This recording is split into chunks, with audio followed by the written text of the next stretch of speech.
നല്ലവനും വിശ്വസ്തനുമായ നമ്മുടെ ദൈവത്തിന്, വിശുദ്ധിയിൽ ഭയങ്കരനായ നമ്മുടെ കർത്താവിന് സർവ ബഹുമാനവും സ്തോത്രവും സ്തുതിയും പുകഴ്ചയും ഉണ്ടാകട്ടെ. നമ്മുടെ പ്രാണനാഥനായ, മരണത്തെ ജയിച്ച് ഉയർത്തെഴുന്നേറ്റ കർത്താവായ യേശുക്രിസ്തുവിന്റെ നാമത്തിൽ എല്ലാ വിശുദ്ധന്മാർക്കും ക്രിസ്തീയ വന്ദനങ്ങളെ അറിയിക്കുന്നു. ദൈവസന്നിധിയോട് നമുക്ക് ചേർന്ന് വരുവാൻ ഇന്നും ദൈവം അനുവാദം നൽകിയല്ലോ. എന്നും പറയുന്നത് പോലെ സർവവ്യാപിയാണ് നമ്മുടെ ദൈവം. അതുകൊണ്ട് ദൈവസന്നിധിയോട് അടുത്തു വരുവാൻ കഴിഞ്ഞു എന്ന് പറയുന്നത് അപ്രസക്തമാണ്. പക്ഷേ നാം ഒരുമിച്ച് കൂടുന്നതിനെയാണ് അർത്ഥമാക്കിയത്. നാം ഒക്കെ ഒറ്റയ്ക്കായിരിക്കുന്ന എല്ലാ സന്ദർഭങ്ങളും കർത്താവിന്റെ സാന്നിധ്യത്തിൽ നിന്നും മറഞ്ഞിരിക്കുവാൻ നമുക്ക് കഴിയുകയില്ല. എല്ലായിടത്തും ഒരുപോലെ കർത്താവിന്റെ സാന്നിധ്യമുണ്ട്. എന്നാൽ നമുക്ക് ഒരുമിച്ച് കൂടാൻ, പ്രത്യേകമായി മറ്റെല്ലാറ്റിൽ നിന്നും ഒഴിഞ്ഞിരുന്ന് ദൈവവചന ചിന്തകൾക്കായി ഇങ്ങനെ അവസരം ഒരുക്കി എന്നതാണ് വിവക്ഷിച്ചത്. കർത്താവ് നമ്മെ പിന്നെയും അതാത് ഇടങ്ങളിൽ സൂക്ഷിക്കുകയും തിരുകൃപയിൽ നിലനിർത്തുകയും ചെയ്യുമാറാകട്ടെ എന്ന് കർത്താവിനോട് പ്രാർത്ഥിക്കുന്നു. ദൈവത്തിന് സ്തോത്രം. നമുക്ക് നമ്മൾ പഠിച്ചുകൊണ്ടിരിക്കുന്ന വേദഭാഗത്തേക്ക് നമ്മുടെ ശ്രദ്ധ കൊണ്ടുപോകാം. നാം വെളിപ്പാട് പുസ്തകം 21, 22 അധ്യായങ്ങളാണല്ലോ പഠിക്കുന്നത്. നിത്യതയെ സംബന്ധിച്ചാണ് നമ്മുടെ പ്രതിപാദനം. ഇതാ മനുഷ്യരോടുകൂടെ ദൈവത്തിന്റെ കൂടാരം. അപ്പോൾ ദൈവവും മനുഷ്യനും അക്ഷരീയമായി ഒരുമിച്ച് പാർക്കുന്ന ഒരു കാലം, ഒരു സ്ഥലം, ഒരു അനുഭവം. സ്തോത്രം. Both God and man coming together, living together, and living in a particular place. So it's a time of God and man living together. It's a place where God and man live together. സ്തോത്രം.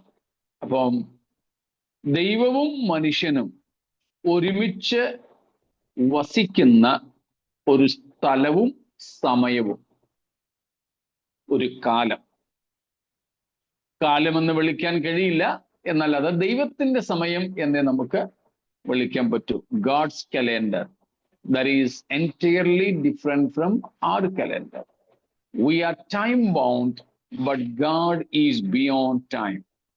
നമ്മൾ കാലത്തിനകത്താണ്, എന്നാൽ ദൈവം കാലാതീതനാണ്, കാലത്തിന് അതീതനാണ്. സ്തോത്രം. We are material world bound.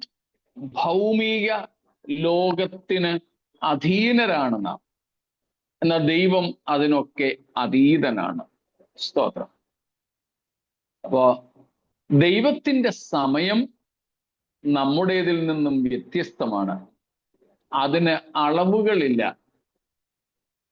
നമുക്കേ ഉള്ളൂ കാലത്തിന് അളവുകൾ. സ്തോത്രം. ദൈവം സനാതനൻ, നിത്യൻ, ആദ്യന്തമില്ലാത്തവൻ.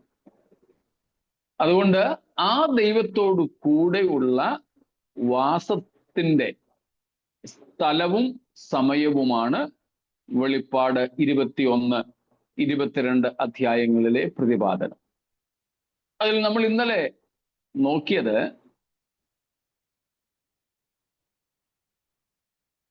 മൂന്ന് പുതുമകളെ കുറിച്ചായിരുന്നു. പുതിയ ആകാശം, പുതിയ ഭൂമി, പുതിയ യെരൂശലേം. ആ പുതിയ യെരുശലേമാണ് നമ്മുടെ ഏറ്റവും പ്രധാനപ്പെട്ട വിഷയം. അത് നമ്മൾ കണ്ടു, അത് ഒരു സ്ഥലമാണ്, അതൊരു പാർപ്പിടമാണ്, അതൊരു നഗരമാണ്. സ്തോത്രം. It's A city, it's A place. New Jerusalem is A place, it's A city. അത് യോഹന്നാൻ 14:3 വെച്ച് നോക്കിയാൽ വാസസ്ഥലങ്ങളാണ്, മാൻഷൻസ് ആണ്. As per John 14:3, this New Jerusalem is a house of God, is mansions for us. But according to Revelation 21:22, as well as Hebrews 11, it's more than a mansion, but it's a city. സ്തോത്രം. യോഹന്നാൻ 14:3 വെച്ച് നോക്കിയാൽ ഇത് ഒരു വാസസ്ഥലമാണ്, ഒരു ഭവനമാണ്.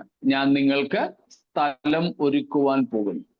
എൻ്റെ പിതാവിൻ്റെ ഭവനത്തിൽ അനേകം വാസസ്ഥലങ്ങളുണ്ട്. അപ്പൊ യോഹന്നാൻ 14:3 വെച്ച് നോക്കിയാൽ ഇത് ഒരു സ്ഥലം, ഒരു ഭവനം. വേണമെങ്കിൽ കൊട്ടാരങ്ങൾ എന്ന് വിളിക്കാം, മാൻഷൻസ്. എന്നാൽ എബ്രായർ 11 അധ്യായം അനുസരിച്ചും വെളിപ്പാട് 21-22 അനുസരിച്ചും ഇത് ഒരു ഭവനമല്ല, ഒരു നഗരമാണ്. സ്തോത്രം. അത് രണ്ട് തരത്തിൽ ആൾക്കാർ കരുതുന്നുണ്ട്. അത് നമ്മൾ കണ്ടു. ഒരു സാറ്റലൈറ്റ് സിറ്റി, ഒരു ആകാശത്തിൽ നിന്ന് അല്ലെ സ്വർഗത്തിൽ നിന്ന് ഇങ്ങനെ ഭൂമിയിലേക്ക് തൂങ്ങിക്കിടക്കുന്ന, സ്വർഗത്തിനും അല്ലെങ്കിൽ ആകാശത്തിനും ഭൂമിക്കും മധ്യത്തിൽ സ്ഥിതി ചെയ്യുന്ന ഒരു പട്ടണമെന്നും അല്ല, ഭൂമിയിലേക്ക് ഇറങ്ങി വന്ന് നിൽക്കുന്ന ഒന്ന് എന്നും രണ്ട് അഭിപ്രായങ്ങൾ ഇതിനെക്കുറിച്ചുണ്ട്. ഏതായാലും പുതുവാന ഭൂമികളിലേക്ക് ഇത് സ്വർഗത്തിൽ നിന്ന് ഇറങ്ങി വരുന്നു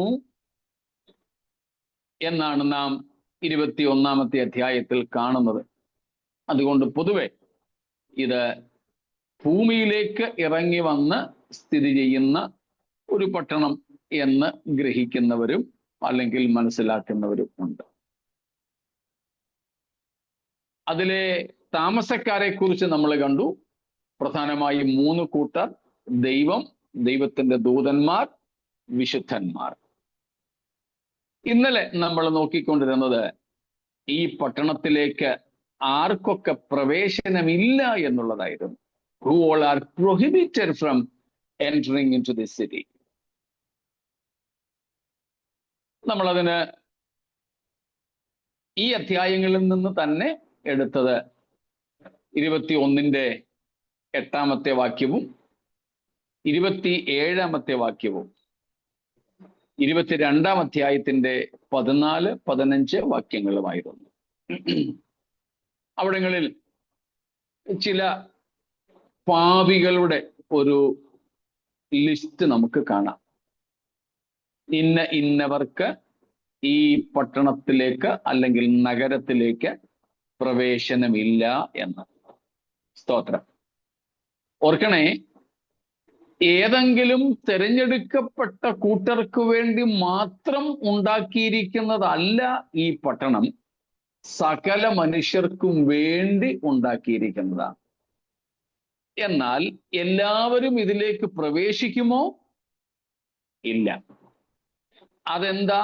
ദൈവത്തിന്റെ ഹിതമാണോ? അല്ല. പിന്നെ ഇറ്റ്സ് ഹ്യൂമൻ ചോയ്സ്. ഓരോ വ്യക്തിയുടെയും ഇഷ്ടമാണ് ഈ പട്ടണത്തിലേക്കുള്ള പ്രവേശനം. ഈ പട്ടണം അല്ലെങ്കിൽ ഈ നഗരം ദൈവം ഒരുക്കിയിരിക്കുന്നത് ഏതെങ്കിലും ഒരു പ്രത്യേക വിഭാഗത്തിന് വേണ്ടി അല്ല, സകല മനുഷ്യർക്കും വേണ്ടിയാണ്. പക്ഷേ ചില മനുഷ്യർ സ്വയം തെരഞ്ഞെടുപ്പ് നടത്തുന്നു, ഞങ്ങൾക്ക് ആ പട്ടണം വേണ്ട, ഞങ്ങൾക്ക് അവിടേക്ക് പ്രവേശനം വേണ്ട എന്ന്. അത് മനുഷ്യന്റെ തെരഞ്ഞെടുപ്പാണ്. God honours human election choice. മനുഷ്യന്റെ തെരഞ്ഞെടുപ്പിനെ ദൈവം മാനിക്കുന്നു എന്ന് മാത്രം. അത് ദൈവത്തിന്റെ ഇഷ്ടമല്ല, അത് ദൈവത്തിന് പ്രസാദകരവുമല്ല. പക്ഷേ മനുഷ്യന്റെ ഇഷ്ടത്തെ ദൈവം അംഗീകരിക്കുന്നു, അല്ലെങ്കിൽ മനുഷ്യന്റെ തെരഞ്ഞെടുപ്പിനെ ദൈവം അംഗീകരിക്കുന്നു, അത്രമാത്രമേ ഉള്ളൂ. അതുകൊണ്ട് സകലർക്കും എന്ന് വെച്ചാൽ ആർക്കും ഈ പട്ടണത്തിലേക്ക് പ്രവേശിക്കാം, അതിന് യാതൊരു തടസ്സങ്ങളും ഇല്ല. എന്നാൽ അതിലേക്ക് പ്രവേശിക്കുന്നവർക്ക് ഉണ്ടായിരിക്കേണ്ട അടിസ്ഥാന യോഗ്യതകളെ കുറിച്ച് പറഞ്ഞിട്ടുണ്ട്. ആ യോഗ്യത ആർക്കെല്ലാം ഉണ്ടോ അവർക്കെല്ലാം പ്രവേശിക്കാം. അല്ല, ആർക്കും പ്രവേശിക്കാം, എല്ലാവർക്കും വേണ്ടിയാണ് യേശുക്രിസ്തു മരിച്ചത് എന്ന് വാദിക്കുന്ന ദുരുപദേശ സംഘമാണ് രക്ഷയുടെ സാർവത്രിക വാദം, സാർവത്രിക രക്ഷാവാദികൾ, യൂണിവേഴ്സാലിസം. That is the wrong teaching about salvation for all because of the death of Christ.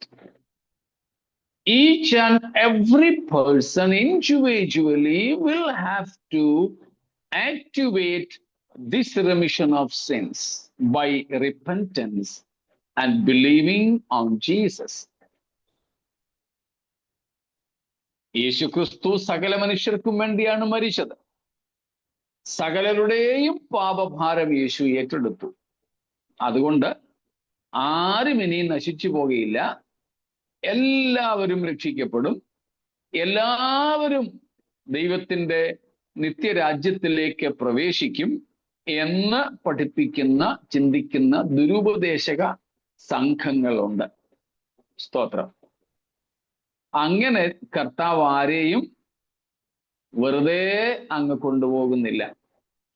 പകരം അവർക്ക് പകരക്കാരനായി ക്രൂശിൽ മരിച്ച് ഉയർത്തെഴുന്നേറ്റ യേശുവിനെ ജീവിതത്തിന്റെ കർത്താവായും നാഥനായും സ്വീകരിക്കുക, പാപങ്ങളിൽ നിന്ന് മാനസാന്തരപ്പെടുക, നുറുങ്ങിയ തകർന്ന ഹൃദയത്തോടെ ദൈവസന്നിധിയിലേക്ക് വരിക. അങ്ങനെയുള്ളവർക്ക് മാത്രമേ ഈ ദൈവരാജ്യത്തിലേക്ക് പ്രവേശനമുള്ളൂ എന്ന് നമ്മൾ കണ്ടു. ഒരിക്കൽ കൂടെ 21-8 വാക്യം വായിച്ചുകൊണ്ട് നമുക്ക് തുടരാമല്ലോ. 21:8 once again.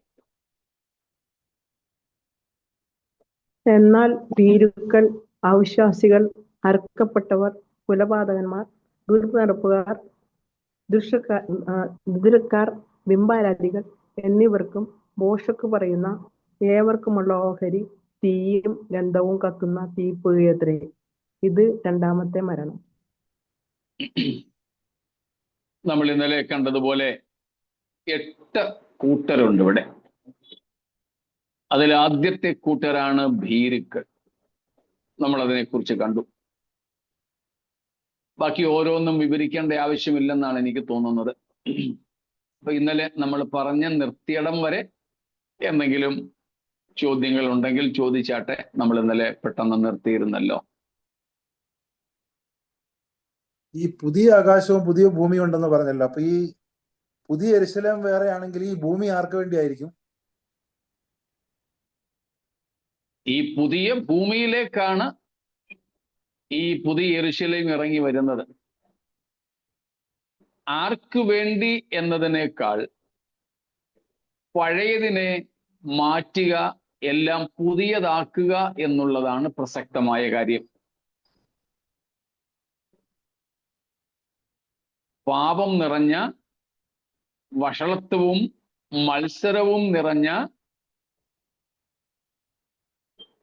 നീതിമാനായ ഹാബേലിന്റെ തുടങ്ങി നീതീകരിക്കുന്ന യേശുക്രിസ്തുവിന്റെ രക്തം വരെ ചൊരിയപ്പെട്ട ഈ അങ്ങനെ അശുദ്ധമായ ഭൂമിയെ മാറ്റി ഇതിനെ ശുദ്ധീകരിക്കുക എന്നതാണ് അവിടെ പ്രസക്തമായ സംഗതി.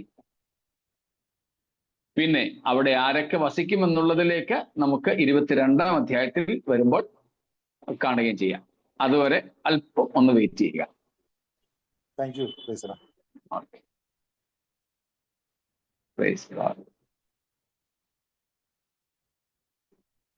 മറ്റെന്തെങ്കിലും? അവിടേക്കുള്ള പ്രവേശനം ഓരോരുത്തരും തെരഞ്ഞെടുപ്പാന്ന് പാസ്റ്റർ പറഞ്ഞല്ലോ. ഒരിക്കൽ പോലും യേശുവിനെ പറ്റി കേൾക്കാതെ മരിച്ചുപോയ ആൾക്കാരുടെ കാര്യം വരുമ്പോഴോ? നമ്മളത് ന്യായവിധിയെ കുറിച്ച് പഠിച്ചിരുന്നു. ദൈവം തന്നെ-കുറിച്ചുള്ള ബോധം ഏറ്റവും ആദ്യം വെളിപ്പെടുത്തിയിരിക്കുന്നത് ഓരോരുത്തരുടെയും മനസാക്ഷിയിലാണ്. റോമലേഖനം 2-ാം അധ്യായത്തിൽ അത് പൗലോസ് വ്യക്തമാക്കുന്നുണ്ട്. ന്യായപ്രമാണം ലഭിച്ചിട്ട് ജീവിച്ചവരെ മരിച്ചവരെ ന്യായപ്രമാണം വെച്ചുകൊണ്ട് ന്യായം വിധിക്കും. റോമർ 2:16 പറയുന്നു, സുവിശേഷം കേട്ടവരെ എന്റെ സുവിശേഷ പ്രകാരം ന്യായം വിധിക്കും. ഇത് രണ്ടും ഇല്ലാത്തവരെ ദൈവം ഓരോരുത്തർക്കും അവരുടെ മനസാക്ഷിയിൽ കൊടുത്ത ദൈവബോധം, അതുപോലെ സന്മാർഗബോധം, മോറൽ കൺവിക്ഷൻ, ഇതിനനുസൃതമായിട്ട് ന്യായം വിധിക്കും. ആർക്കായാലും ദൈവം തന്നെക്കുറിച്ചുള്ള തൻ്റെ സാൻമാർഗികതയെ അല്ലെങ്കിൽ സ്വഭാവത്തെക്കുറിച്ചുള്ള വെളിപ്പാടുകൾ ഭാഗികമായോ പൂർണ്ണമായോ നൽകിയിട്ടുണ്ട്. ഓരോരുത്തർക്കും ലഭിച്ച വെളിപ്പാടുകൾക്കനുസരിച്ച്, ഓരോരുത്തർക്കും ലഭിച്ച പ്രകാശനമനുസരിച്ചായിരിക്കും ആ ന്യായവിധി. അതുകൊണ്ട് യേശുവിനെ കുറിച്ച് ഒരിക്കൽ പോലും കേട്ടിട്ടില്ലാത്തവർക്കും അതിനനുസൃതമായി ദൈവം ന്യായം വിധിക്കും. അവിടെയും ആ തെരഞ്ഞെടുപ്പ് വ്യക്തമാണ്.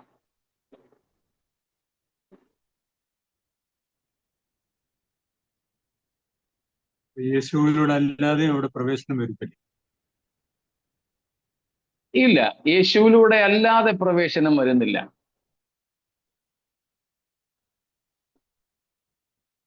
ദൈവം വെളിപ്പെടുത്തിയിരിക്കുന്നത്, ഇപ്പം ഹാബേലിനെ കുറിച്ച് തന്നെ നമ്മൾ വായിക്കുന്നു. എബ്രായർ 11-ാം അധ്യായത്തിൽ വിശ്വാസത്താൽ കയീന്റേതിലും ഉത്തമമായ യാഗം കഴിച്ചു. യേശുവിനെ കുറിച്ച് യാതൊന്നും അറിയാതിരുന്നവരായിരുന്നു അവർ. ഒരുപക്ഷെ ക്രിസ്തുവിനെ കുറിച്ചുള്ള പ്രകാശനം, വെളിപ്പാട് അവർക്ക് ലഭിച്ചിരുന്നില്ല. പഴയ നിയമത്തിലെ തന്നെ പല ഭക്തന്മാർക്കും മശിഹയെ കുറിച്ചുള്ള വെളിപ്പാടുകളില്ലായിരുന്നു. യേശു എന്ന നിലയിലോ മശിഹ എന്ന നിലയിലോ ക്രൂശിക്കപ്പെടുന്നവൻ എന്ന നിലയിലോ ഒന്നും. പക്ഷേ ഓരോരുത്തർക്കും എബ്രായർ 1:1 നമ്മൾ കാണുന്നത് പോലെ വിവിധമായും, പിന്നെ ദൈവം പണ്ട് ഭാഗമായും വിവിധമായും എന്ന് വെച്ചാൽ അല്പാൽപമായി, പ്രോഗ്രസീവ് റെവലേഷൻ എന്നാണ് അതുകൊണ്ട് തന്നെ വിളിക്കുന്നത്. പ്രോഗ്രസീവ് റെവലേഷൻ, ഒറ്റയടിക്ക് വെളിപ്പാട് കൊടുക്കുകയായിരുന്നില്ല. അല്പാൽപമായിട്ടാണ് ആ വെളിപ്പാട് മനുഷ്യന്, പഴയ നിയമത്തിൽ ദൈവം തിരഞ്ഞെടുത്ത ഇസ്രായേലിന് പോലും ദൈവം കൊടുത്തത്. അതുപോലെ ഇസ്രായേലിന് അല്ല, തിരഞ്ഞെടുക്കപ്പെട്ട ജനത്തിന് പുറത്തുള്ളവർക്കും, ജാതികൾക്കും, ആ ജാതികളിൽ നിരക്ഷരരായ, വനവാസികളായ, ന്യായപ്രമാണം പോലും ഇല്ലാത്ത വെറും കിരാതരായ മനുഷ്യരും ഉൾപ്പെടും. അവരുടെയും ഒക്കെ ഉള്ളിൽ ദൈവം കൊടുത്ത ആ ഒരു പ്രകാശത്തിന്റെ കിരണമുണ്ട്. അത് മശിഹയിലേക്കാണ് നയിക്കുന്നത്. അവർക്ക് തീർച്ചയായും അറിയില്ല അത് മശിഹയാണെന്ന്. ഈവൻ യേശുക്രിസ്തു സാക്ഷാൽ ജഡം ധരിച്ച് അവരുടെ മുമ്പിൽ വന്ന് നിന്നിട്ട് പോലും യഹൂദന്മാർക്ക് മനസ്സിലായില്ല ഇത് മശിഹയാണെന്ന്. ഏറ്റവും ആദ്യത്തെ ശിഷ്യന്മാരായ അന്ത്രയോസും പത്രോസും, അല്ലെങ്കിൽ അന്ത്രയോസും യോഹന്നാനും, അവര് സഹോദരന്മാരുടെ പത്രോസിന്റെ അടുക്കൽ ചെന്ന് പറഞ്ഞത്, ഞങ്ങൾ മശിഹയെ കണ്ടെത്തിയിരിക്കുന്നു. ശമരിയക്കാരത്തി സ്ത്രീ തന്റെ ഗ്രാമവാസികളോട് പോയി പറഞ്ഞത്, അല്ലെ പട്ടണവാസികളോട് പറഞ്ഞത്, ഇവൻ ഒരുപക്ഷെ ക്രിസ്തു ആയിരിക്കുമോ അറിയില്ല. ന്യായപ്രമാണം ഇഴകീറി പരിശോധിക്കുന്ന ന്യായപ്രമാണത്തിന്റെ ഗുരുക്കന്മാർ, മഹാപുരോഹിതന്മാർ യേശുവിനോട് അവസാന ഘട്ടത്തിലും ചോദിക്കുന്നു, നീ ക്രിസ്തുവാണോ? അപ്പം പലരും യേശു ക്രിസ്തുവാണെന്ന് കർത്താവ് വന്ന സമയത്ത് പോലും, വന്നിട്ട് പോലും അറിഞ്ഞില്ല. പക്ഷെ അവർക്ക് നൽകപ്പെട്ട പ്രകാശനം അനുസരിച്ച് അവർ ദൈവത്തെ അനുസരിച്ചു പോന്നുവെങ്കിൽ ദൈവം അത് നീതിയായിട്ട് കണക്കിടും എന്നാണ് നമുക്ക് മനസ്സിലാക്കാൻ പറ്റുന്നത്. അതുകൊണ്ട് ദൈവം നൽകുന്ന രക്ഷ, വേദപുസ്തകത്തിലെ ദൈവം നൽകുന്ന രക്ഷ യേശുവിന് പുറത്തല്ല, യേശുവിൽ കൂടെ മാത്രമാണ്. അറിഞ്ഞോ അറിയാതെയോ ഭാഗികമായി പോലും മുൻകാലങ്ങളിലെ ഭക്തന്മാർക്ക് ലഭിച്ച വെളിപ്പാട് അത് ആത്യന്തികമായി ക്രിസ്തുവിലേക്ക് എത്തിക്കുന്നതാണ്. ദൈവം അത് അങ്ങനെ തന്നെ അവർക്ക് വേണ്ടി കണക്കിടുന്നു എന്ന് മാത്രം. അതുകൊണ്ട് ക്രിസ്തുവിന് പുറത്തല്ല രക്ഷ.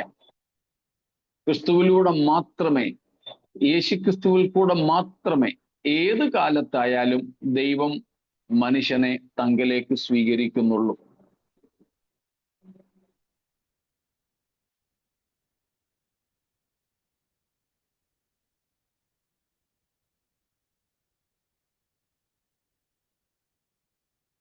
വേറെ എന്തെങ്കിലും?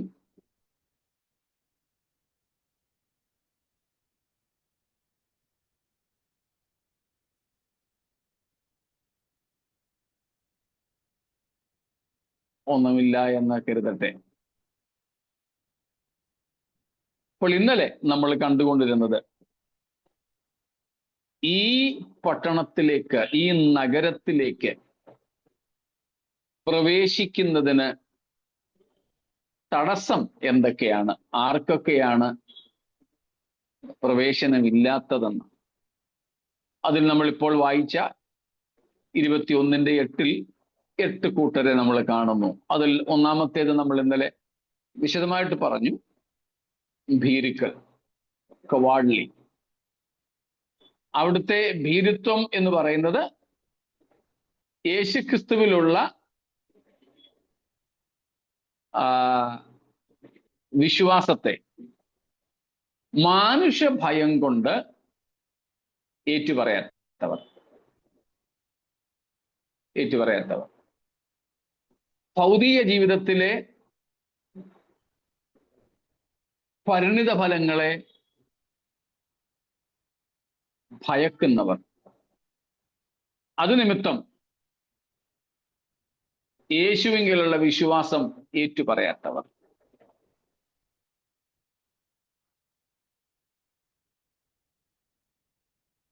പത്രോസിനെയും യോഹന്നാനെയും ഒക്കെ നമ്മൾ അപ്പോസ്തല പ്രവൃത്തികൾ കാണുന്നുണ്ട്.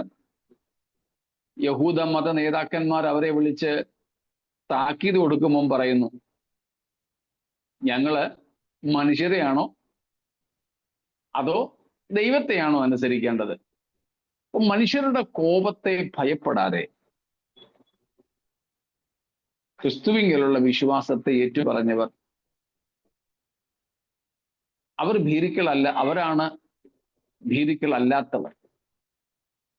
എന്നാൽ ഭീഷണികൾ വരുമ്പോൾ, കഷ്ടതകൾ വരുമ്പോൾ യേശുവിനെ തള്ളിക്കളയുന്നവർ, അവരാണ് ഭീരുക്കൾ. യേശു കർത്താവ് പറഞ്ഞ വിത്തിന്റെ ഉപമയുണ്ടല്ലോ, വിതയ്ക്കുന്നവന്റെ ഉപമ, മത്തായി 13-ാം അധ്യായത്തിൽ. അതിൽ മുള്ളുകൾക്കിടയിൽ വീണ വിത്ത് കിളിർത്തു, പക്ഷെ മുള്ളുകൾ അവയെ ഞെരുക്കി. അതുകൊണ്ട് അവ നശിച്ചുപോയി, ഫലപ്രാപ്തിയിലേക്ക് എത്തിയില്ല. അങ്ങനെ ലോകത്തിലെ പല സമ്മർദ്ദങ്ങളാൽ ഞെരിഞ്ഞമർന്ന് യേശുവിങ്കലെ വിശ്വാസത്തെ വിട്ടുപോകുന്നവർ, വിശ്വാസ കപ്പൽ തകർന്നു പോകുന്നവർ, അവരാണ് ഭീരുക്കൾ. പിന്നെ അറയ്ക്കപ്പെട്ടവർ, അവിശ്വാസികൾ. രണ്ടാമത്തത് അവിശ്വാസികൾ. ക്രിസ്തുവിനെ കുറിച്ച് കേട്ടു, അറിഞ്ഞു, പക്ഷെ അവര് വിശ്വസിച്ചില്ല. അവിടെ വിശ്വസിക്കുക എന്ന് പറയുന്നത് ബൗദ്ധികമായ അംഗീകാരമല്ല, വിശ്വാസത്തിന് അനുസരണം വരുത്തുക എന്നുള്ളതാണ്. പല വിശ്വാസികളും വിശ്വാസത്തിന് അനുസരണമില്ലാത്തവരാണ്. There are so many believers who are not obedient to their faith, obedient to our faith. അവിടെ അവിശ്വാസികൾ കർത്താവിനെ കുറിച്ച് കേട്ടു, അതിലുമുപരി മറ്റൊരു കൂട്ടർ ക്രിസ്തുവിനെ കുറിച്ച് അറിഞ്ഞു, അതെല്ലാം സത്യമാണെന്നും അവർ അറിയുന്നുണ്ട്, വിശ്വസിക്കുന്നുണ്ട്. പക്ഷേ ആ വിശ്വാസത്തിനനുസൃതമായ അനുസരണം അവരുടെ ജീവിതത്തിൽ ഇല്ല. അവരാണ് അവിശ്വാസികൾ.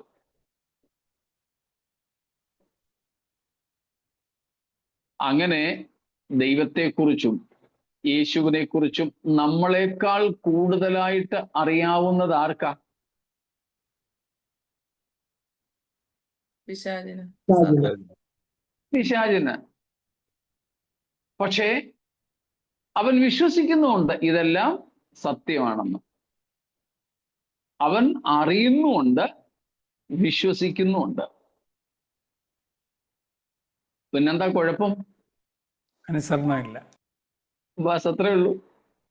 ആ വിശ്വാസത്തിന് അനുസരണം അവനിലില്ല. സ്തോത്രം. നമുക്കറിയാം,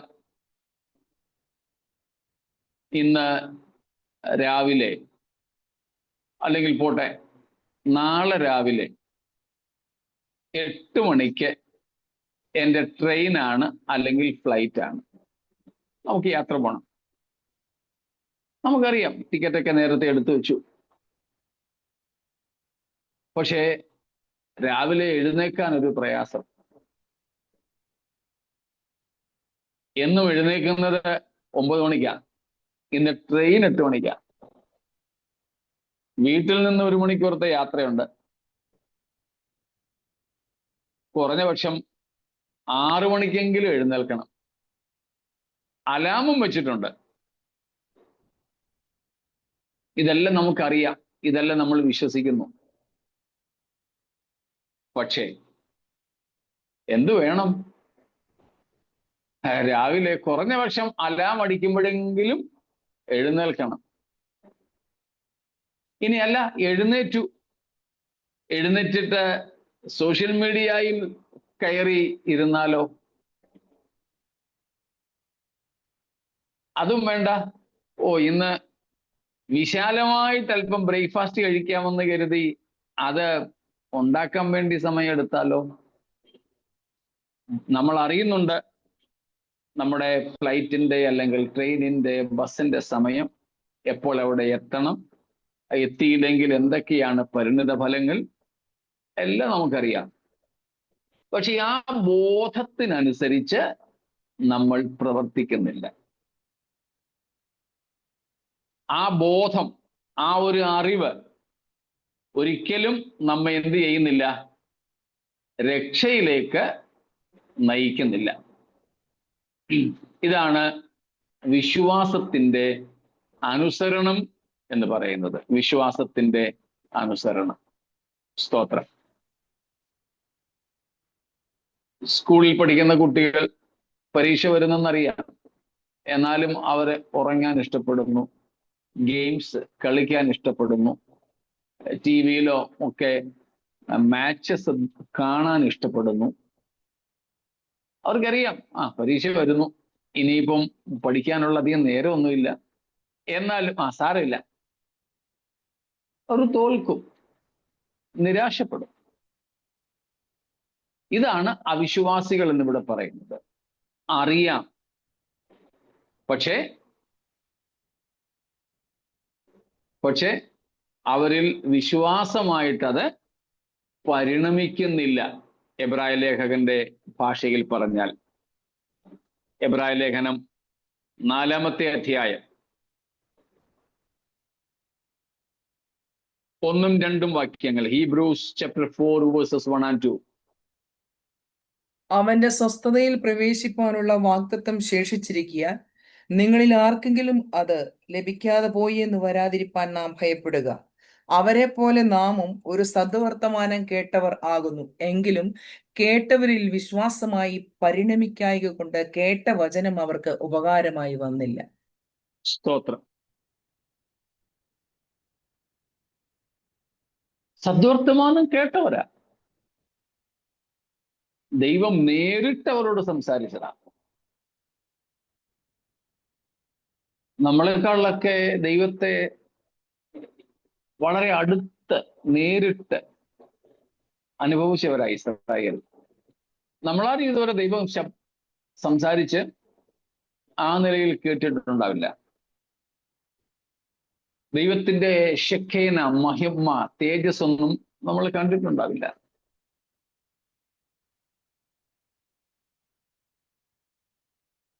ദൈവം സ്വന്തം വിരലുകൾ കൊണ്ട് എഴുതിക്കൊടുത്ത ദൈവത്തിന്റെ ഹാൻഡ് റൈറ്റിങ്, കയ്യക്ഷരം നമ്മൾ കണ്ടിട്ടില്ലാരും. ഇതെല്ലാം കണ്ടവരാ ഇസ്രായേൽ.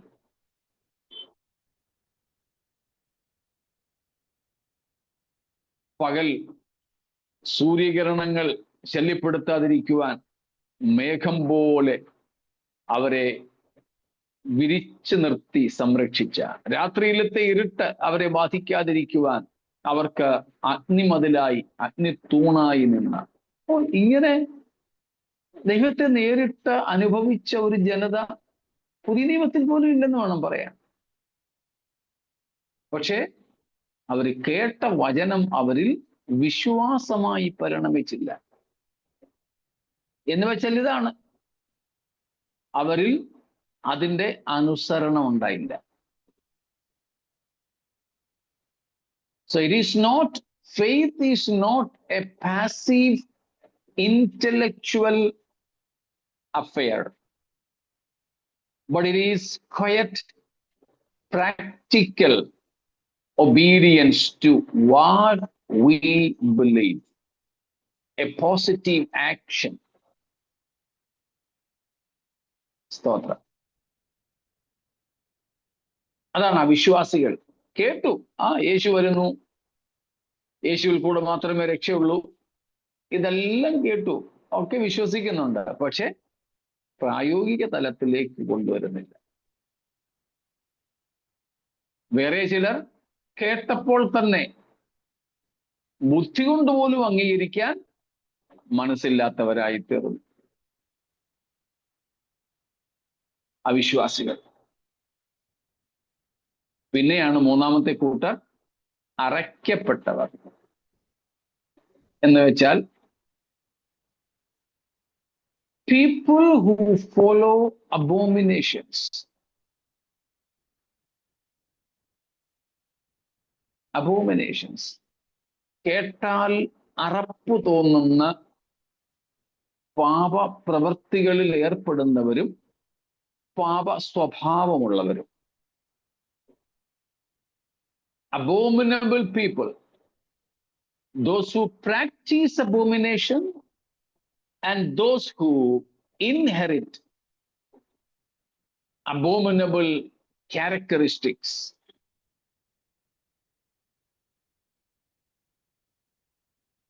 ഓക്കാനം വരുന്ന തരത്തിലെ ജീവിതശൈലിയുള്ളവർ.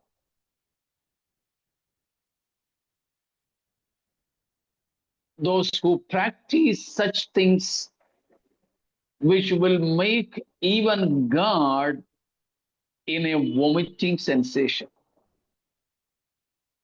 ഒരു ഛർദിക്കുന്ന, ഓക്കാനം വരുത്തുന്ന പ്രകൃതത്തിലേക്ക് ദൈവത്തെ പോലും എത്തിക്കുന്ന സ്വഭാവമുള്ളവരാണ് ഇവർ, അറയ്ക്കപ്പെട്ടവർ. പിന്നെ കൊലപാതകന്മാർ. മത്തായി 5-ാം അധ്യായത്തിൽ കൊലപാതകത്തിന്റെ, ഹൃദയം കൊണ്ടുള്ള കൊലപാതകരെ കുറിച്ചും നമ്മൾ കണ്ടു.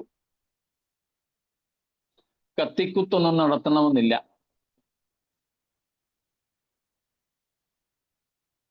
ഒരു സഹോദരനോട് നമ്മുടെ ഹൃദയത്തിൽ തോന്നുന്ന ദ്വേഷം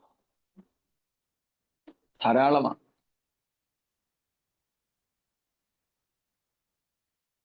അൺഫോർഗിവിംഗ് നേച്ചർ, ക്ഷമിക്കാൻ കഴിയാത്ത സ്വഭാവം.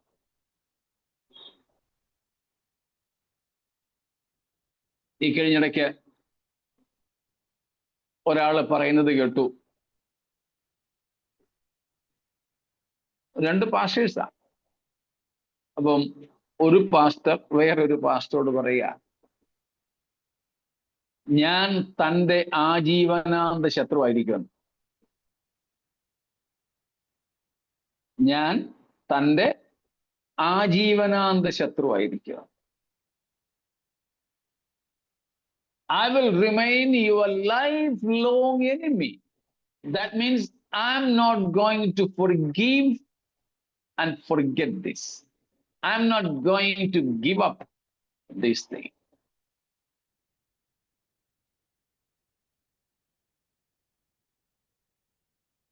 വേറെ 2 പേര് തമ്മിൽ അല്പം വിഷയമുണ്ടായി.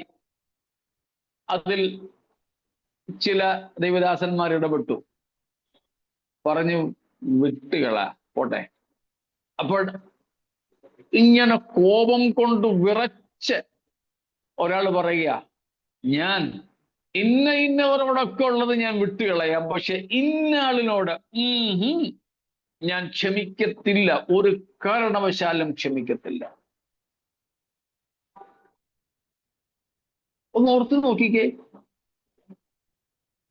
ആരെയും നമ്മൾ കത്തി കൊണ്ട് കുത്തണ്ട, ആരെയും ഷൂട്ട് ചെയ്യണ്ട, തല്ലിക്കൊന്ന് കെട്ടിത്തൂക്കണ്ട കൊലപാതകന്മാരാകാൻ. സ്തോത്രം. എന്റെ ദൃഷ്ടിയിൽ നിങ്ങളെ ഞാൻ ചെറുതായി കാണുന്നെങ്കിൽ, നിസ്സാരരായി കാണുന്നെങ്കിൽ,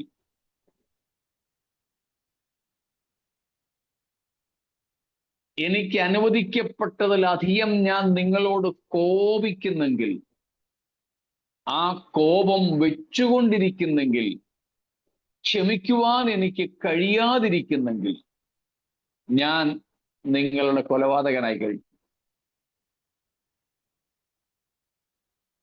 അക്ഷരിക കൊലപാതക വചനത്തിലുണ്ട്. അതുകൂടാതെ ഈ ഹൃദയം കൊണ്ടുള്ള കൊലപാതകങ്ങളും ദൈവരാജ്യത്തിൽ കടക്കുവോ? ഇല്ല, ഇല്ല. അങ്ങനെയാണെങ്കിൽ ആരൊക്കെ പോകുമെന്നായിരിക്കും നമ്മുടെ മനസ്സിലെ ചിന്ത. ശരിയാ. സ്തോത്രം. ഹൃദയത്തിൽ കയ്പ് വെച്ച്, വൈരാഗ്യം വെച്ച് ക്രിസ്തീയ ജീവിതം നയിക്കുവാൻ സാധ്യമല്ല. പക്ഷെ ഇന്ന് അങ്ങനെ നയിക്കുന്ന പലരുണ്ട്. പ്രസംഗകരുടെ കൂട്ടത്തിലുണ്ട്, പ്രവാചകന്മാരുടെ കൂട്ടത്തിലുണ്ട്.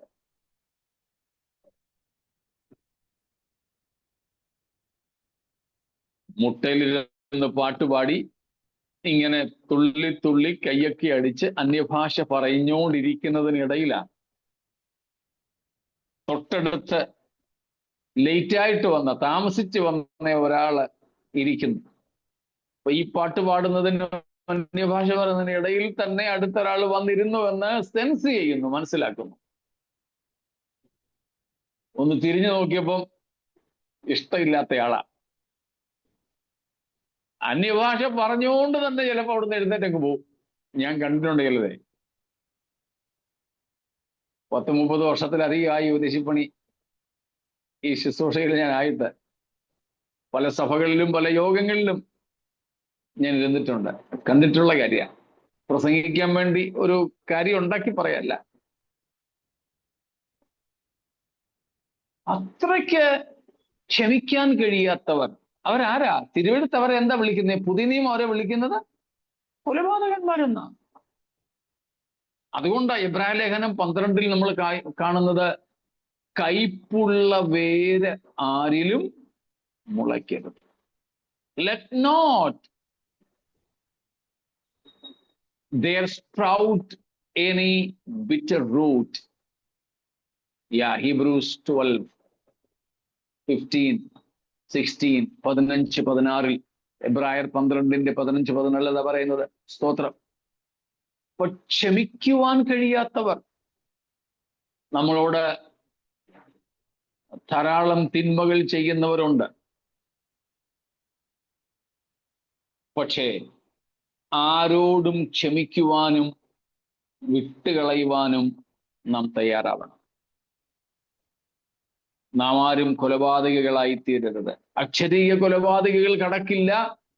ഈ ഹൃദയം കൊണ്ടുള്ള കൊലപാതകികളും കർത്താവിന്റെ രാജ്യത്തിൽ കടക്കുകയില്ല. മത്തായി 5-ാം അധ്യായത്തിന്റെ 20 മുതലുള്ള വാക്യങ്ങൾ നമ്മൾ പഠിച്ചതാണല്ലോ, അതുകൊണ്ട് ആവർത്തിക്കുന്നില്ല. അടുത്തതാണ് കൊലപാതകികൾ കഴിഞ്ഞിട്ട് സെക്ഷലി ഇമ്മോറൽ. സെക്ഷുവലി ഇമ്മോറൽ, ദുർനടപ്പുകാർ. ഇന്നലെയും ഞാൻ ആ കാര്യം പറഞ്ഞു. Whether passive or active sexual immorals, they will not enter into God's kingdom, because heaven is a holy place. Heaven is the abode of the most holy God, and therefore nothing unclean or abominable will enter into that kingdom. ഒന്നും കൂടെ 27-ാം വാക്യം വായിച്ചാട്ടെ ഈ സന്ദർഭത്തിൽ. 21-27 once again please. കുഞ്ഞാടിന്റെ ജീവപുസ്തകത്തിൽ എഴുതിയിരിക്കുന്നവർ അല്ലാതെ അശുദ്ധമായത് യാതൊന്നും മ്ലേച്ഛതയും ഭോഷ്കും പ്രവർത്തിക്കുന്നവൻ ആരും അതിൽ കടക്കയില്ല. സ്തോത്രം. അശുദ്ധമായത് യാതൊന്നും മ്ലേച്ഛമായതും പ്രവർത്തിക്കുന്നവൻ ആരും അതിൽ കടക്കയില്ല. Whoever he be. It is possible that today some people may be used mightily for God's kingdom. ദൈവരാജ്യത്തിന് വേണ്ടി ചിലപ്പോൾ ചിലർ അതിശക്തമായി ഉപയോഗിക്കപ്പെട്ടേക്കാം. ധാരാളം പേരെ രക്ഷയിലേക്കും ചിലർ നയിച്ചേക്കാം. പക്ഷെ ഇതൊന്നും സ്വന്തം രക്ഷയ്ക്ക് നിദാനങ്ങളല്ല. It is possible I may lead so many people to salvation, but leading many people to salvation is not the basis or foundation for my salvation. Holy life, വിശുദ്ധ ജീവിതത്തിന്റെ പ്രാധാന്യമാണ് അവിടെ. സ്തോത്രം. Even passive immorals also will not enter into God's kingdom. ഭയപ്പെടുന്നു. മിക്കപ്പോഴും ഞാൻ പറയുന്ന ഒരു വാചകം ആവർത്തിക്കട്ടെ. ഇത് ഞാൻ വേൾഡ് ഹെൽത്ത് ഓർഗനൈസേഷൻ ഹൂവിൽ നിന്ന് കടമെടുത്തതാണ്. ഞാൻ അതിനെ ഒന്ന് വാക്കുകൾ മാറ്റിയെന്നേ ഉള്ളൂ. എയ്ഡ്സിനെതിരെ വേൾഡ് ഹെൽത്ത് ഓർഗനൈസേഷന്റെ ഒരു സ്ലോഗനാണ് എയ്ഡ്സിനെതിരെ, ലൈംഗിക രോഗങ്ങൾക്കെതിരായിട്ട് ലോകാരോഗ്യ സംഘടന പുറത്തിറക്കിയ ഒരു മുദ്രാവാക്യം. ഞാൻ അതിനെ നമ്മുടെ രീതിയിലേക്ക് ഒന്ന് ആക്കിയെന്ന് മാത്രമേ ഉള്ളൂ. അതിൽ സേഫ് സെക്സ് എന്ന കൊടുത്തിരിക്കുന്നത്. Safe sex is total abstinence before marriage and complete faithfulness after marriage എന്ന. എയ്ഡ്സ് തുടങ്ങിയുള്ള ലൈംഗിക രോഗങ്ങളിൽ നിന്ന് മുക്തി നേടാനുള്ള വഴി വിവാഹത്തിന് മുൻപുള്ള എല്ലാ ബന്ധങ്ങളിൽ നിന്ന് ഒഴിഞ്ഞിരിക്കുക. വിവാഹശേഷമോ സ്വന്തം ജീവിത പങ്കാളിയോട് മാത്രം പൂർണ്ണ വിശ്വസ്തത പുലർത്തുക. ഞാൻ അതിനെ നമ്മുടെ വിഷയവുമായിട്ട് ബന്ധപ്പെട്ട് ഇങ്ങനെയാണ് പറയാറുള്ളത്. പ്യുവർ സെക്സ്, വിശുദ്ധമായ ലൈംഗികത എന്ന് പറയുന്നത് വിവാഹത്തിന് മുമ്പുള്ള ബന്ധങ്ങളിൽ നിന്ന് ഒഴിഞ്ഞിരിക്കുകയും വിവാഹശേഷം സ്വന്തം ജീവിത പങ്കാളിയോട് സങ്കല്പത്തിൽ പോലും ഭാവനയിൽ പോലും വിശ്വസ്തത പുലർത്തുകയും ചെയ്യുക എന്നതാണ്. ഞാന് പുറമെ ഒരു പരസ്ത്രീയെ സ്നേഹിച്ചാൽ നാട്ടുകാരൊക്കെ അറിയും. ഒടുവിൽ എൻ്റെ ഭാര്യയും മക്കളും എൻ്റെ മാതാപിതാക്കളും ഒക്കെ അറിയും. പക്ഷേ ഹൃദയം കൊണ്ട് ഞാൻ ആരോടെങ്കിലും അടുത്തു പോയാൽ, എൻ്റെ ഭാര്യയോട് ഞാൻ ഹൃദയം കൊണ്ട് അവിശ്വസത കാണിച്ചാൽ, പാപം എൻ്റെ ഭാര്യയ്ക്ക് പോലും അറിയാൻ പറ്റില്ല. പരിശുദ്ധാത്മാവ് ചിലപ്പോൾ വിവേചിച്ചെന്ന് വന്നേക്കാം, അത് വേറെ കാര്യം. എന്നാൽ അതല്ലാതെ പൊതുവെ പറഞ്ഞാൽ ആരും അറിയില്ല, ആരും അറിയില്ല. ഒരു ഭർത്താവ് ഭാര്യയോടോ ഭാര്യ ഭർത്താവിനോടോ അവരുടെ സ്വകാര്യ നിമിഷങ്ങൾ പങ്കുവെക്കുന്ന സമയത്ത് പോലും അവർക്ക് ഹൃദയത്തിൽ മറ്റൊരാളുമായി ബന്ധപ്പെടാം. ആരും അറിയില്ലെങ്കിലും ദൈവസന്നിധിയിൽ അതും പാപമാണ്. അതുകൊണ്ടാണ് പറഞ്ഞത്, നമ്മുടെ സങ്കല്പങ്ങളിലും ഭാവനകളിലും പോലും നാം പാപം ചെയ്യുവാൻ ഇടയാകരുത്. സ്തോത്രം. നമ്മുടെ ചിന്തകളെങ്ങാനും കാട് കയറി പോകുന്നെങ്കിൽ കർത്താവിനോട് നിലവിളിച്ച് പറ, കർത്താവേ എന്നെ സഹായിക്കണേ. അതുകൊണ്ടാണ് നമ്മൾ പറയാറുള്ളത്, സ്വപ്നത്തിൽ പോലും പാപം ചെയ്യുവാൻ ഇടയാകരുത്. ഓർമ്മയുണ്ടല്ലോ, നമ്മുടെ ചിന്തകളിൽ, നമ്മുടെ വികാരങ്ങളിൽ, 3 സങ്കല്പങ്ങളിൽ, 4 ഓർമ്മകളിൽ, 5 ഇച്ഛകളിൽ, 6 തോന്നലുകളിൽ പോലും നാം പാപം ചെയ്യാത്തവരായിരിക്കണം. നേരത്തെ നമ്മൾ പറഞ്ഞിട്ടുള്ളത് കൊണ്ടാണ് ഞാൻ അങ്ങ് പറഞ്ഞ് ഓടിച്ചങ്ങ് വിട്ടത്. ആവർത്തിക്കണ്ടല്ലോ. സ്തോത്രം. We should keep ourselves clean and pure even in these 6 endowments, or in these 6 parts of our lives. In our thoughts, emotions, imaginations, memories, will, and even feelings. We should keep ourselves holy and pure. സ്തോത്രം. പ്രവർത്തികളിലെ പാപത്തേക്കാൾ ഹൃദയത്തിലെ പാപത്തിനാണ് ദൈവം ഊന്നൽ കൊടുക്കുന്നത്. അതുകൊണ്ടാണ് കർത്താവ് പറഞ്ഞത്, കൈ കഴുകാതെ വല്ലതും കഴിച്ചെന്ന് വിചാരിച്ചത് പാപമൊന്നുമല്ല. ഇസ്രായേൽ മക്കൾ അങ്ങനെ ആയിരുന്നല്ലോ. കഴുകാത്ത കൈ കൊണ്ട് വല്ലതും കഴിച്ചാൽ അത് പൂർവന്മാരുടെ സമ്പ്രദായം ലംഘിക്കുന്ന പാപമാണ്. കർത്താവ് പറഞ്ഞ അതൊന്നും വലിയ കാര്യമില്ല. പിന്നെ ഹൃദയം, കാരണം ഹൃദയത്തിൽ നിന്നാണ് ദുശ്ചിന്തകളും വ്യഭിചാരവും മദ്യപാനവും ഇങ്ങനെയുള്ള കാര്യങ്ങളൊക്കെ പുറപ്പെടുന്നത്. സ്തോത്രം.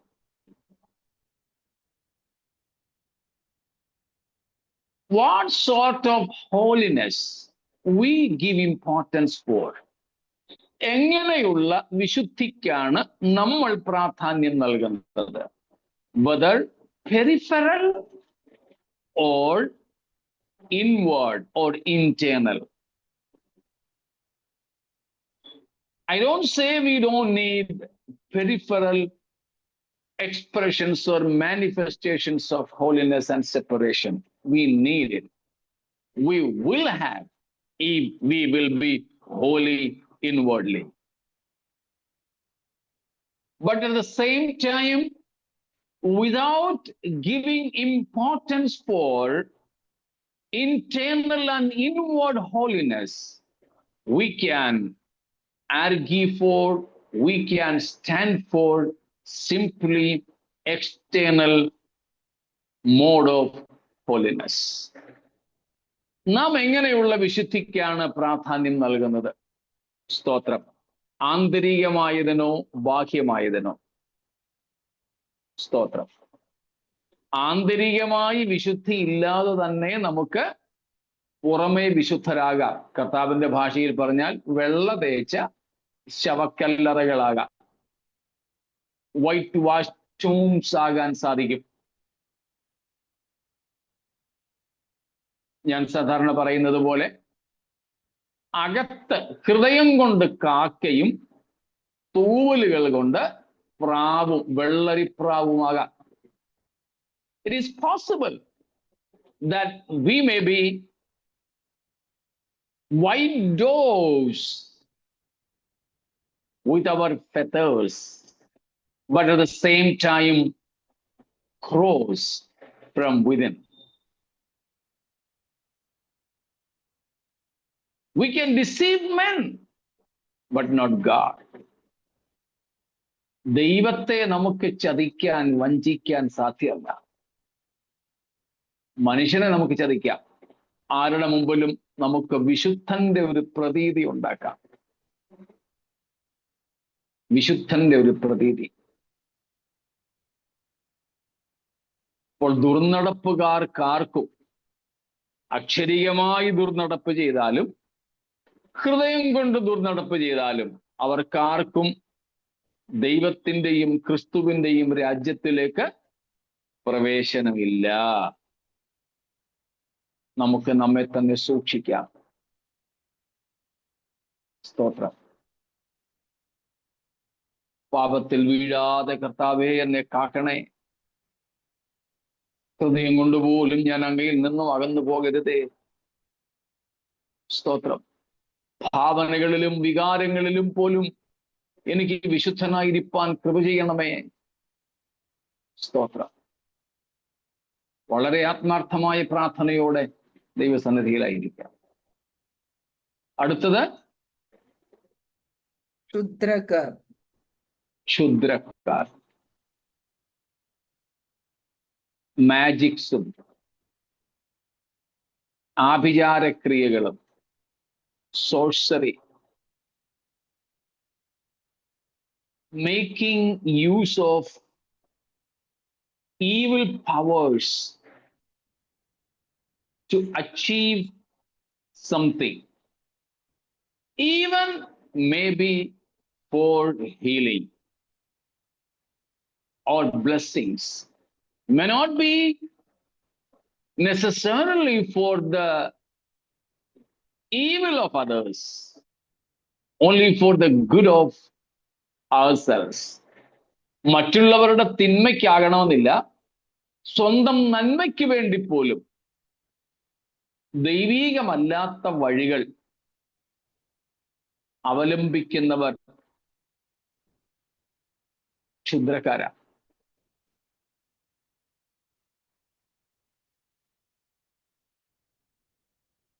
പിശാചിനെയും അവന്റെ ദൂതന്മാരെയും ഉപയോഗിച്ച് സ്വന്തം നന്മ ആഗ്രഹിക്കുന്നവരും മറ്റുള്ളവരുടെ തിന്മ ആഗ്രഹിക്കുന്നവരും, അതിൽ വിശ്വസിക്കുന്നവർ, നമ്മുടെ കൂട്ടത്തിലൊക്കെ ധാരാളം പേർ അത് വിശ്വസിക്കുന്നവരുണ്ട്.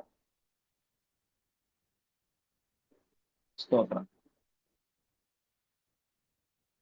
അത് വിശ്വസിച്ചു പോലും നാം പിശാചിന് മഹത്വം കൊടുക്കുന്നവരാകരുത്. ക്ഷുദ്രം ചെയ്യുന്നവർ, ക്ഷുദ്രക്കാർ, sorcerers. If we remain faithful to God and live a holy life, whoever may do any sorcery against us, that will not affect us. നാം ദൈവത്തോട് വിശ്വസ്തത പുലർത്തിയാൽ, ദൈവീക പ്രമാണങ്ങളെ അനുസരിച്ച് വിശുദ്ധരായിട്ട് ജീവിച്ചാൽ, നമുക്കെതിരെ എത്ര ശക്തിയോടെ ക്ഷുദ്രം ആര് ചെയ്താലും അത് നമ്മെ ബാധിക്കുകയില്ല. അതിനെ നാം ഭയപ്പെടേണ്ടതില്ല. സ്തോത്രം. ക്ഷുദ്രക്കാർ മറ്റൊരു കൂട്ടരാണ് ബിംബാരാധികൾ, ബിംബാരാധികൾ, വിഗ്രഹാരാധികൾ. നമ്മൾ നേരത്തെ പഠിച്ചിട്ടുണ്ട്, 2-3 തരമുണ്ട് കൂട്ടർ. ഒന്നാമത്തെ ബിംബാരാധികൾ ദൈവമാണെന്നും പറഞ്ഞ് ചിലതിനെ മൂർത്തി, വിഗ്രഹമുണ്ടാക്കി ആരാധിക്കുന്നവരാണ്. യേശുവിൻ്റെതോ ക്രൂശിൻ്റെതോ പോലും വിഗ്രഹങ്ങൾ നമസ്കരിക്കുന്നവർ. അവർ കർത്താവിന്റെ രാജ്യത്തിൽ പോയില്ല. മറ്റൊരു കൂട്ടരാണ് ഈ വിഗ്രഹാരാധനയെ ഉപമിച്ചിരിക്കുന്ന മറ്റൊരു പാപമാണ് അത്യാഗ്രഹം. Greed is equal to, or love of money is equal to idolatry.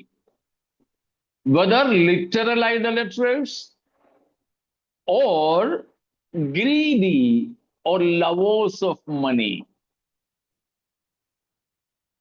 കൊലോസ്യ ലേഖനം 3-ാം അധ്യായത്തിന്റെ 5 മുതൽക്കുള്ള വാക്യങ്ങളിലാണ് നാം അത് കാണുന്നത്. എഫേസ്യ ലേഖനത്തിലുമുണ്ട് 5-ാമത്തെ അധ്യായത്തിൽ. അപ്പോ വിഗ്രഹാരാധന എന്തിനു തുല്യമാണ്, അല്ലെങ്കിൽ അത്യാഗ്രഹം എന്തിനു തുല്യമാണ്? വിഗ്രഹാരാധനയ്ക്ക് തുല്യമാണ്. 3:5 ഒന്ന് വായിച്ചോളൂ. 3:5 കൊലോഷ്യൻസ്. വിഗ്രഹാരാധനയായ അത്യാഗ്രഹം ഇങ്ങനെ ഭൂമിയിലൂടെ നിങ്ങളുടെ അവയവങ്ങളെ മരിപ്പിപ്പീൻ. വിഗ്രഹാരാധനയായ അത്യാഗ്രഹം. അപ്പൊ നമ്മൾ വേറെ ഒരു വിഗ്രഹത്തെയും സേവിക്കുന്നില്ല. നമ്മൾ പെന്തക്കോസുകാരല്ലേ, കുരിശ് പോലും വെക്കത്തില്ല.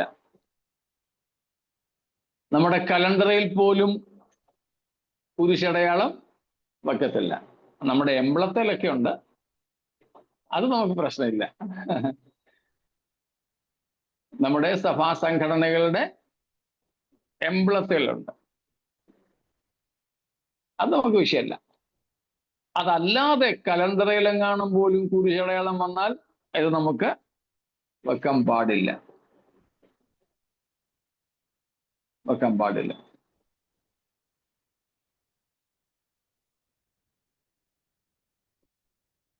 അതുപോലെ ഈ LCD പ്രൊജക്ടർ ഒക്കെ കാണിക്കുമല്ലോ, അതേ ചിലപ്പം ചില ബൈബിൾ വേർഷൻസോ ചില പാട്ടും ഒക്കെ കാണിക്കുന്നത് 2-3 കുരിശ് വെച്ചിട്ടുണ്ട്. അത് പാപമെന്ന് പറഞ്ഞ് അത് മാറ്റണമെന്ന് സഭയിൽ പറയുന്ന ആൾക്കാരെ എനിക്കറിയാം. അതൊന്നും പാടില്ല. പക്ഷെ എന്തുണ്ട്? അത്യാഗ്രഹമുണ്ട്, ലവ് ഓഫ് മണി, ഗ്രീഡ്, തൃപ്തരല്ല, ഇനി വേണം വേണം വേണം. മറ്റൊന്നാണ് എന്താ? ദൈവത്തെക്കാൾ എന്തിന് ഒന്നാം സ്ഥാനം കൊടുക്കുന്നുവോ അത്. What is our first love? നമ്മുടെ ഒന്നാം സ്നേഹം, ആദ്യ സ്നേഹം.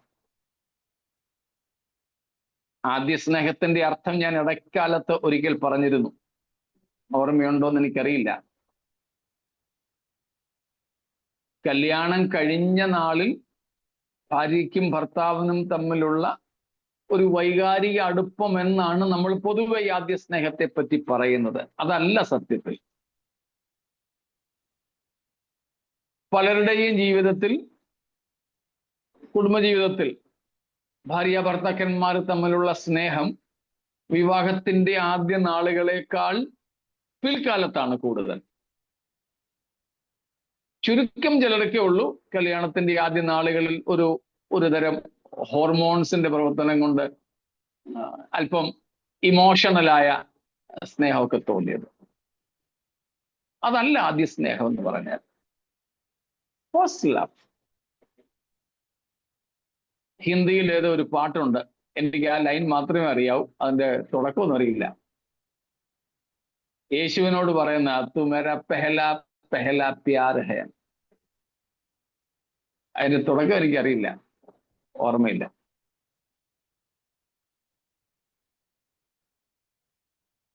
പെഹലാ പെഹലാ Pyaar, that is the first love. That means the topmost name in our lovers or loving list. നാം സ്നേഹിക്കുന്നവരുടെ, നമ്മുടെ സ്നേഹഭാജനങ്ങളുടെ ലിസ്റ്റിൽ ഒന്നാം സ്ഥാനത്ത് യേശുവാണോ എന്നാണ് ചോദ്യം. It's not about the honeymoon days. It's not about honeymoon days. But it is about who is our primary love. സ്തോത്രം. നമ്മൾ പറയും ദൈവമാണെന്ന്, പക്ഷെ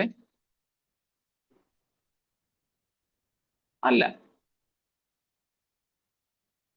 എന്ന് വെച്ചാൽ നമ്മൾ ആരുടെ കൂടെ കൂടുതൽ സമയം ചെലവഴിക്കുന്നേ? with the mobile or with the Bible? With human beings or God himself? നമ്മൾ ആരെക്കുറിച്ചാ കൂടുതൽ ധ്യാനിക്കുന്നത്?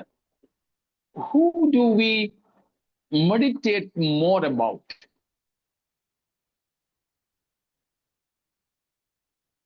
Who do we long to be with us? നമ്മോടൊപ്പം ഇപ്പോൾ ഉണ്ടായിരുന്നെങ്കിൽ കൊള്ളായിരുന്നെന്ന് നാം ആഗ്രഹിക്കുന്നത് ആരെക്കുറിച്ചാ?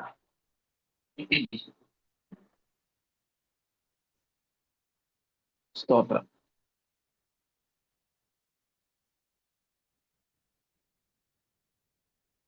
Who inspires us? ഇന്ന് ഞാനൊരു കൊച്ചു വീഡിയോ ഉണ്ട്. എൻ്റെ അറിവ് ശരിയാണെങ്കിൽ സദ്ഗുരു എന്ന് വിളിക്കപ്പെടുന്ന ഒരു ആചാര്യന്റെ ഒരു വീഡിയോയാണ്. സദ്ഗുരു, ഒരു താടിയും മുടിയൊക്കെയുള്ള ഒരു ബാബ, നല്ല ഇംഗ്ലീഷിൽ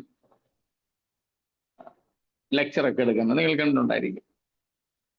അദ്ദേഹത്തിന്റെ ഒരു കൊച്ചു ക്ലിപ്പാ ഇന്ന് ഞാൻ കണ്ടത്. അദ്ദേഹം തുടങ്ങിയത് ഇങ്ങനെയാണ്: ഐ ലവ് ജീസസ്. അതാണ് എന്നെ ശ്രദ്ധിപ്പിച്ചത്. ഞാൻ ആദ്യമായിട്ടാ അങ്ങനെ അദ്ദേഹം പറഞ്ഞ് കേൾക്കുന്നത്. I love Jesus. ഞാൻ ശ്രദ്ധിച്ചു, ആ ഒരു 5-6 സെന്റൻസേ ഉള്ളൂ അദ്ദേഹം പറയുന്നത്. എന്നിട്ട് അദ്ദേഹം പറയുന്നു, it is very easy for me to love him because he is not here. Maybe a person lived 2000 years back. It is very easy to love a person who is not with us. നമ്മുടെ കൂടെ ഇല്ലാത്ത ഒരാളിനെ സ്നേഹിക്കുക, കണ്ടിട്ടേ ഇല്ലാത്ത ഒരാളിനെ സ്നേഹിക്കുക എളുപ്പമാണ്. അതുകൊണ്ട് എനിക്ക് യേശുവിനെ ഇഷ്ടമാണ്, ഞാൻ യേശുവിനെ സ്നേഹിക്കുന്നു. അങ്ങനെയാണോ? സ്തോത്രം. അപ്പോസ്തലൻ പറയുന്നു, നാം അവനെ കണ്ടിട്ടില്ലെങ്കിലും നാം അവനെ സ്നേഹിക്കുന്നു. സ്തോത്രം. ഭാവനയിലുള്ള ഒരാളല്ലവൻ. ഈ തിരുവെഴുത്തുകളിലൂടെ യേശു നമ്മോടൊപ്പമുണ്ട്. നമുക്കവനെ, എനിക്ക് എൻ്റെ ഭാര്യയേക്കാൾ, കഴിഞ്ഞ 10-30 വർഷമായിട്ട് എന്നോടൊപ്പം പാർക്കുന്ന എൻ്റെ ഭാര്യയേക്കാൾ, ജനനം മുതൽ എന്നോടൊപ്പം പാർക്കുന്ന എൻ്റെ മക്കളെക്കാൾ, 2000 വർഷം മുമ്പ് ജീവിച്ചിരുന്ന ഈ ഭൂമിയിൽ നടന്ന യേശുവിനെ എനിക്കറിയാം. സ്തോത്രം. ഈ തിരുവെഴുത്തിന്റെ താളുകളിലൂടെയാണ് ഞാൻ അവനെ ആദ്യം അറിഞ്ഞത്. പിന്നെ ഞാൻ ആ യേശുവിനെ അനുഭവിച്ചു, ഇപ്പോഴും അനുഭവിക്കുന്നു. He is a reality for me, not a historical person merely. ഒരു ചരിത്ര പുരുഷൻ മാത്രമല്ല യേശു എനിക്ക്, ഒരു യാഥാർത്ഥ്യമാണ് യേശു, ഒരു യാഥാർത്ഥ്യം. സ്തോത്രം.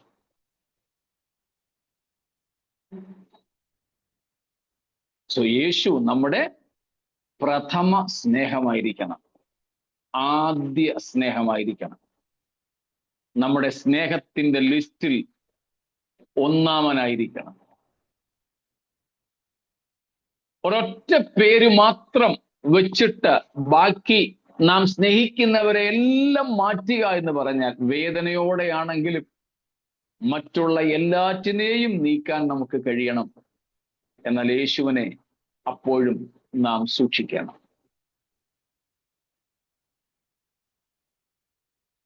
അല്ലെങ്കിൽ നാം ഏറ്റവും കൂടുതൽ അങ്ങനെ സ്നേഹിക്കുന്ന, കരുതുന്ന, ഓർക്കുന്ന, ധ്യാനിക്കുന്ന ആരാണോ എന്താണോ അതായിരിക്കും നമ്മുടെ ദൈവം. അത് വിഗ്രഹാരാധനയാണ്. കർത്താവിനെ ആദ്യ സ്നേഹം യേശു അല്ല എങ്കിൽ അങ്ങനെയുള്ളവരെ സ്വർഗത്തിൽ കൊണ്ടുപോയിട്ട് കാര്യമൊന്നുമില്ല. അവർക്കും അതുകൊണ്ട് അവിടേക്ക് പോകാൻ പറ്റില്ലെന്നുള്ളതാണ് സത്യം. അവസാനമായിട്ട് പറയുന്നത് 8ാമത്തെ കൂട്ടരാരാ? ഭോഷ്കിൽ ഏവനും. സ്തോത്രം. 27ാം വാക്യത്തിൽ നമ്മൾ കണ്ടു, ഭോഷ്കിൽ ഇഷ്ടപ്പെടുന്നവർ, ഭോഷ്ക് പ്രവർത്തിക്കുന്നവർ. ഇന്നലെ നമ്മൾ വായിച്ച 21:8, 21:27, 22:14-15 വാക്യങ്ങൾ വെച്ച് ഭോഷ്ക് പറയുന്നവർ, ഭോഷ്ക് പ്രവർത്തിക്കുന്നവർ, ഭോഷ്കിൽ ഇഷ്ടപ്പെടുന്നവർ ആരും ഈ പുതിയ യെരൂശലേമിലേക്ക് പ്രവേശിക്കുകയില്ല. സ്തോത്രം. ഭോഷ്ക് ഇത്രയ്ക്കും വില്ലനാണോ? സ്തോത്രം. നമ്മുടെ നാടൻ ഭാഷയിൽ പറഞ്ഞാൽ കള്ളം പറയുന്നവർ ഇത്രയ്ക്കും വില്ലനായതല്ലേ?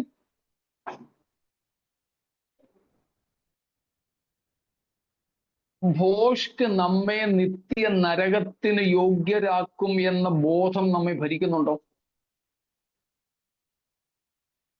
നിസ്സാരമല്ലത്.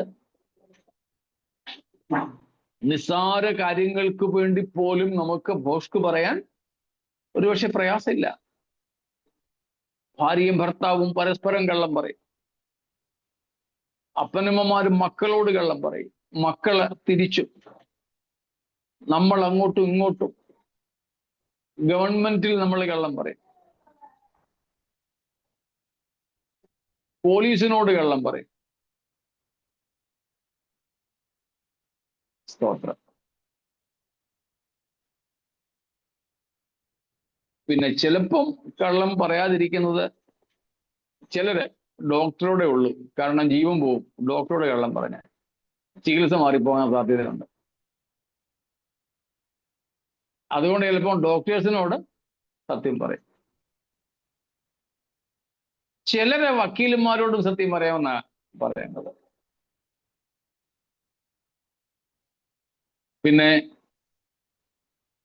വേറെ ചിലരെ ഞാൻ കണ്ടിട്ടുണ്ട്, ചാർട്ടേഡ് അക്കൗണ്ടന്റിനോടും സത്യം പറയണം.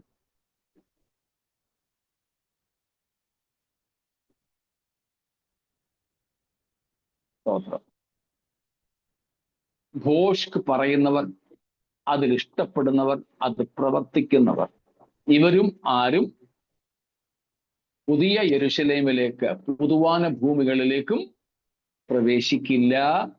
അവരുടെ ഓഹരി തീയും ഗന്ധകവും കത്തുന്ന പൊയ്കയിലത്രേ. ഈ പൊയ്ക രണ്ടാം മരണം. നാം ആരും രണ്ടാം മരണത്തിന് ഓഹരിക്കാരായി തീരാതെ കർത്താവായ യേശുവിൽ വിശ്വസിച്ച് വിശ്വാസത്തിന്റെ അനുസരണമുള്ളവരായി സമ്പൂർണ്ണ വിശുദ്ധരായി തീരേണ്ടതിന് നമ്മെ നമുക്ക് സമർപ്പിക്കാം. ഒരു ദിവസം കൊണ്ട് നാം ആരും വിശുദ്ധരാകുന്നില്ല, പക്ഷേ it's A process. Sanctification is A process, ഒരു പ്രക്രിയയാണ്.